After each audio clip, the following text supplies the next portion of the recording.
You've heard it 1,000 times. Breakfast is the most important meal of the day. Your parents told you. Your doctor told you. Every cereal box told you.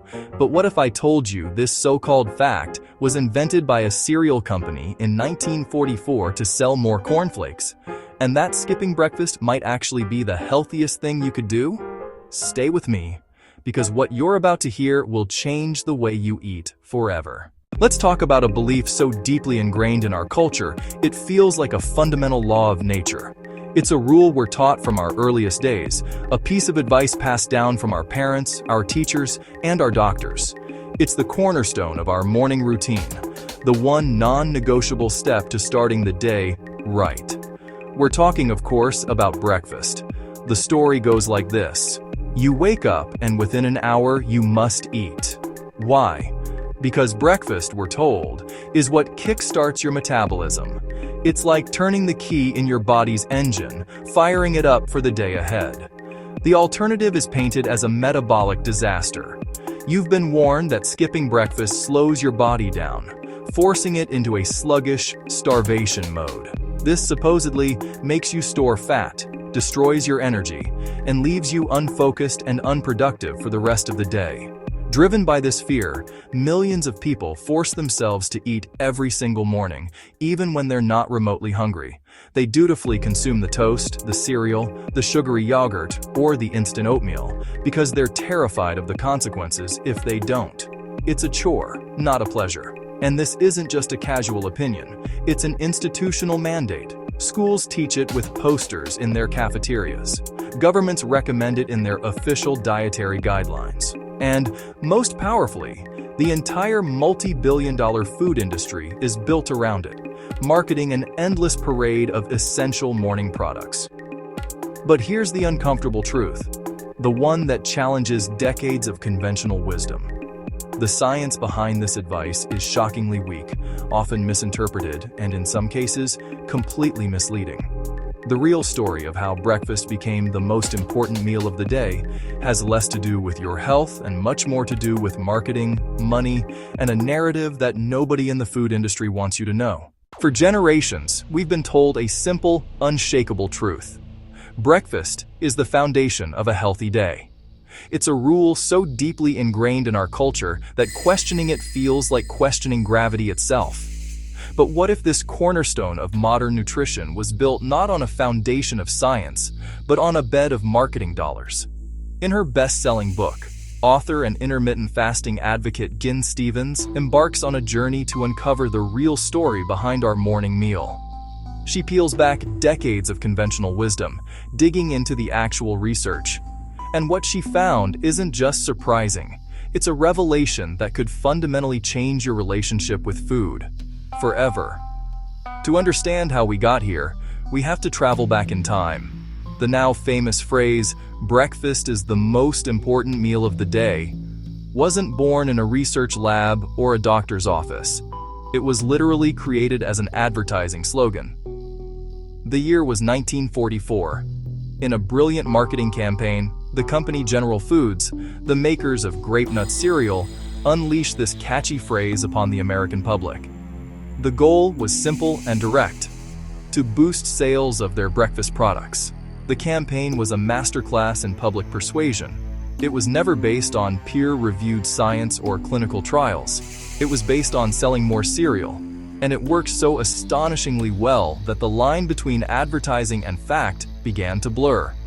Over the decades, this corporate mantra seeped into our collective consciousness, repeated so often that it was eventually adopted by nutritionists and doctors, becoming enshrined as medical advice. A marketing slogan had successfully masqueraded as scientific truth. Now, let's set aside the marketing and look at the actual science. When you go to sleep, your body naturally enters a fasting state after it finishes digesting your last meal. This isn't a state of starvation, it's a powerful, restorative metabolic mode. During this time, something remarkable happens. With no food coming in, your levels of insulin, the hormone that manages blood sugar and stores fat, begin to fall. As insulin drops, your body gets a clear signal to switch fuel sources. It starts tapping into your stored body fat, burning it for the energy it needs to keep your systems running. This is your body doing exactly what it's designed to do, efficiently managing its energy reserves.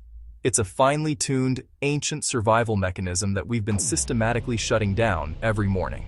Because the moment you eat that traditional breakfast, especially a carbohydrate-heavy one like toast, sugary cereal, a muffin, or a glass of orange juice, you sound the alarm.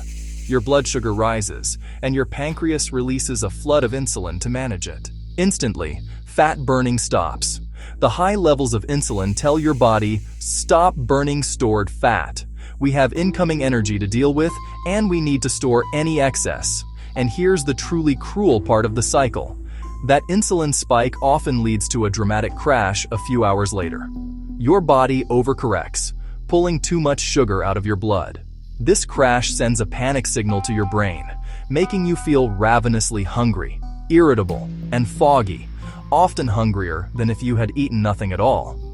That desperate mid-morning hunger you feel, that urgent need for a coffee and a pastry just to make it to lunch, it's not a sign that your body truly needs more fuel. It's a direct consequence of the hormonal roller coaster your breakfast just put you on. As Jen Stevens explains, your body doesn't need an immediate infusion of food the moment you wake up.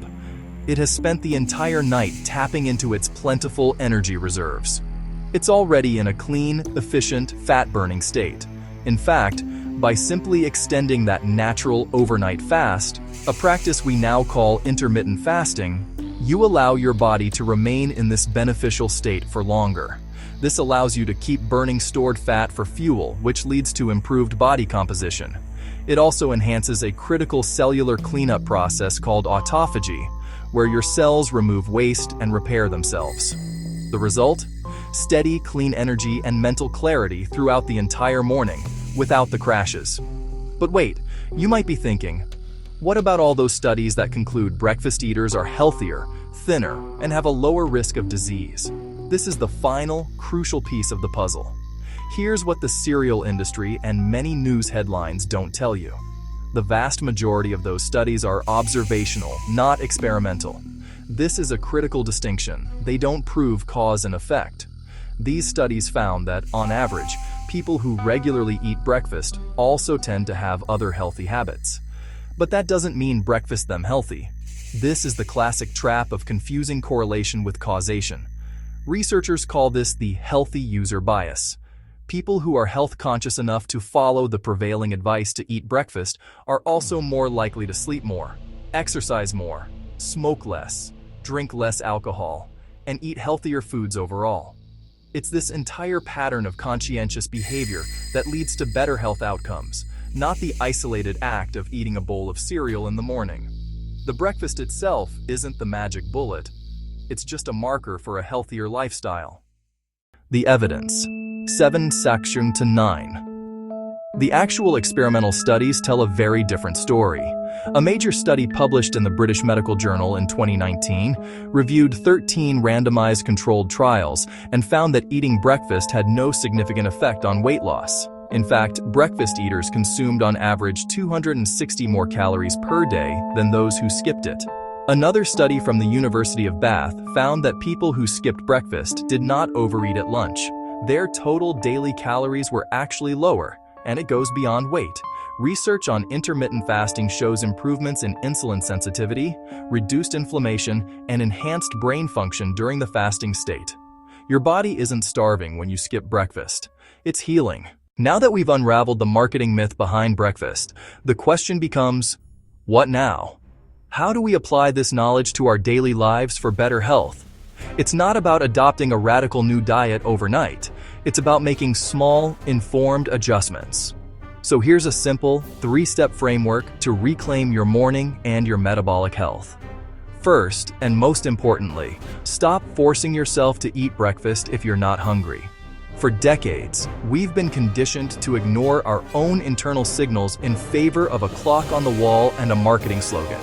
It's time to start listening to your body again, not to a cereal advertisement from 1944.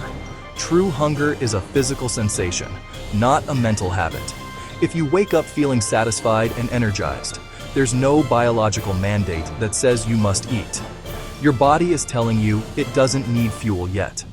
Honoring that signal is the first step toward metabolic flexibility.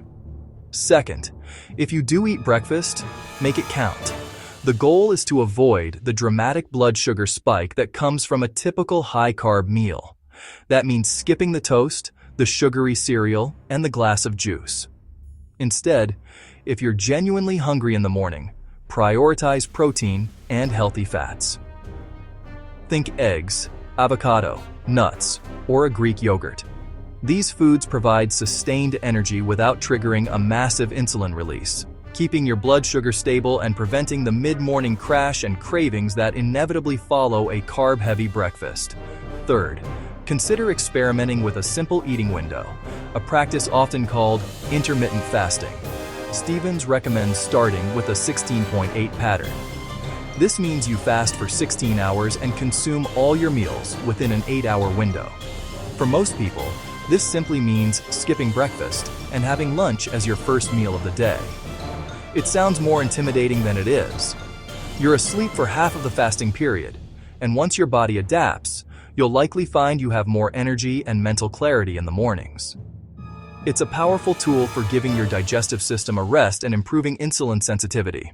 The biggest lie in fitness isn't some complicated conspiracy hidden in scientific journals. It's a simple breakfast slogan, a masterpiece of marketing that became so successful, so deeply embedded in our culture, that even doctors and dietitians forgot to question it.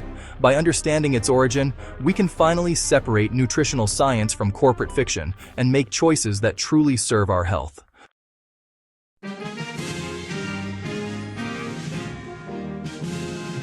If this changed the way you think about breakfast, wait until you hear what I found about exercise. In the next video, I'm going to reveal why your gym might actually be keeping you fat, and the science behind it is even more shocking. Subscribe so you don't miss it. And drop a comment. Do you eat breakfast? After watching this, will you keep eating it? I want to know.